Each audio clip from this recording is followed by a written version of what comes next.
एक शायर ने क्या खूब कहा है कि बर्बाद गुलिस्तां करने को बस एक ही उल्लू काफ़ी था। यहाँ हर शाख पे उल्लू बैठा है, अंजाम गुलिस्तां क्या होगा। मैं बात कर रहा हूँ 10वीं और 12वीं के बाद छात्रों के साथ हो रहे नाइंसाफ़ी की। मैं बात कर रहा हूँ 10वीं 12वीं के उन छात्रों के पास होने के किसी भी हालात में बचने और बचने के तरीक़ों की। ये बहुत ही मुश्किल वक्त है उस हर अभिभावक के लिए, एक छात्र के लिए और समाज के लिए। ये बहुत ही गंभीर विषय है कि हम किस तरह अपने भविष्य को बचाएं। अपने भविष्य का मतलब है हम अपने देश के भविष्य को बचाएं, और देश का भविष्य वो युवा है जिसने 10वीं और 12वीं पास कर लिया, लेकिन वो अपने मंजिल तक पहुंचने से पहले ही उनका शिकार बन जाएगा जो यहाँ शिक्षा माफियाओं ने पहले से बिछा रखा है। एक ऐसा जाल जिससे बचना बहुत ही मुश्किल है।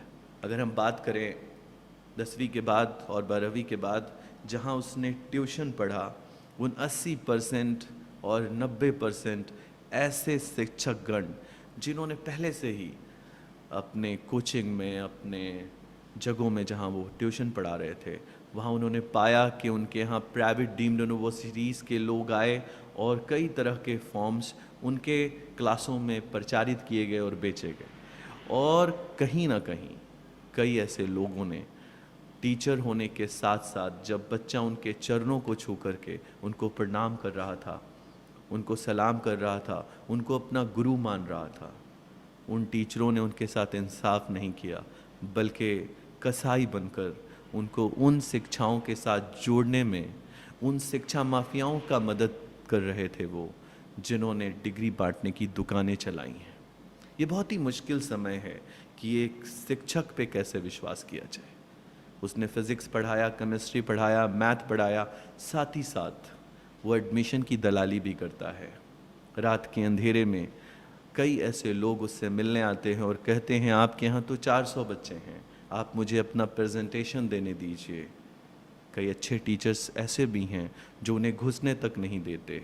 कैसे अच्छे टीचर्स हैं जो इस बात को बहुत गंभीरता से लेते हैं कि उन्होंने इसके लिए तैयारी के लिए एक क्लासरूम बनाया है, ना कि किसी को दलाली का अड्डा परोसने के लिए देना है। लेकिन कई ऐसे टीचर्स भी हैं जिन्होंने उसको अपने आय का स्रोत बना लिया। बचने की ज़रूरत है वैसे टीचरों से जो एडमिशन की दलाली की दुकान एक पर्दे के पीछे चलाते हैं। जब बच्चा कहीं टीचर से बच जाता है तो एक ऐसा रिश्तेदार उसके पास रात में घूमने आता है जो पहले से ही किसी ऐसी प्राइवेट डीम्ड यूनिवर्सिटी में पढ़ रहा था। प्राइवेट डीम्ड यूनिवर्सिटी के प्रांगण में डायरेक्टर और टीचर्स और चेयरमैन के जरिए एक कन्वोकेशन क्लास रखा गया। मैं बात कर रहा हूँ उस छात्र की जिसने किसी प्राइवेट और डीम्ड यूनिवर्सिटी में नामांकन लेकर अपना भविष्य बनाने के लिए पढ़ाई करने गया था, गांव छोड़कर, अपना मोहल्ला छोड़कर, अपना शहर छोड़कर। जाने के बाद उसने ये पाया कि कई लोग उसे कन्वोकेशन क्लास में ये सिखा रहे हैं कि वक्त है डायरेक्ट मार्केटिंग का। 10वीं और 12वीं का बच्चा तुम्हारे ही मोहल्ले में घूम रहा है, तुम्हारा रिश्तेदार, तुम्हारे मौसी का बच्चा, तुम्हारे चाचे का लड़का।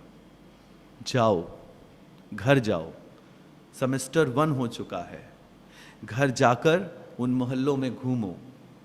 अगर तुमने अपने रिश्तेदारों में से किसी एक भी रिश्तेदार को सेम इंस्टीट्यूशन में पकड़ कर लाने में कामयाबी हासिल कर ली तो हम तुम्हें इसके इनाम में एक लैपटॉप देंगे। बच्चे ने पूछा, सर मैं 1 या 10 ला दूंगा।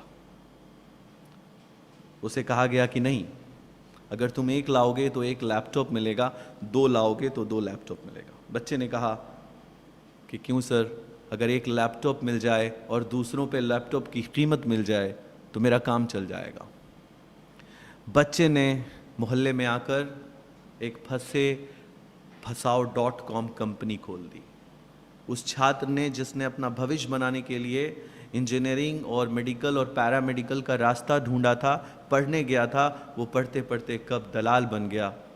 ज़रूरत है हर 10वीं और 12वीं के छात्र को उस बच्चे से बचने की जो उसी के मोहल्ले में किसी कॉलेज और यूनिवर्सिटी का प्रचार का परचम और झंडा लेकर घूम रहा है। वो कोई और नहीं, हर एक घास पर हरा सांप है जिसके डंक से बचना बहुत मुश्किल है। बाद में उसी छात्र ने जब अपने आप को अकेला पाया, जब वो सफलता के साथ इस काम को करने लगा, तो उसने अपने पिता को भी दावत दी, अपने बड़े भाई को भी दावत दी और कहा कि अगर हम किसी भी काम को करते हैं तो साल में बहुत मुश्किल से ₹1,00,000 कमा पाएंगे, ₹2,00,000 कमा पाएंगे।